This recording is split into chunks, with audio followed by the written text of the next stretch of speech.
sa atin. Sa loob ng maraming taon, ating sinamantala ang kanyang kayamanan na hindi iniisip ang kahinatnan.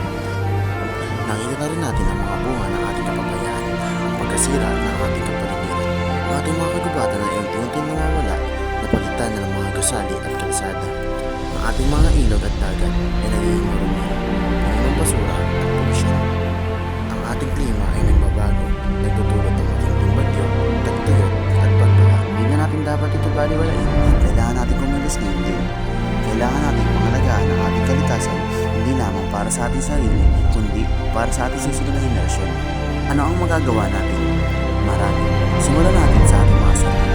Maging responsable tayo sa paggamit ng ating mga likas na yaman. Iwasan natin ang mga pagtatapon ng basura sa mga hindi nararapat na lugar. Magtanim tayo ng mga puno. Suportahan natin ang mga programa na naglalayong pangalagaan ang ating kapaligiran. Huwag nating hayaang mawala ang ating inang kalikasan, iligtas natin siya bago pa mahuli ang lahat. Sama-sama tayong kumilos para sa isang malinis, mas maayos at mas magandang Pilipinas. Isang Pilipinas na may malinis na hangin, malinis na tubig at isang masaganang kalikasan para sa lahat. Mabuhay ang inang kalikasan, mabuhay ang Pilipinas.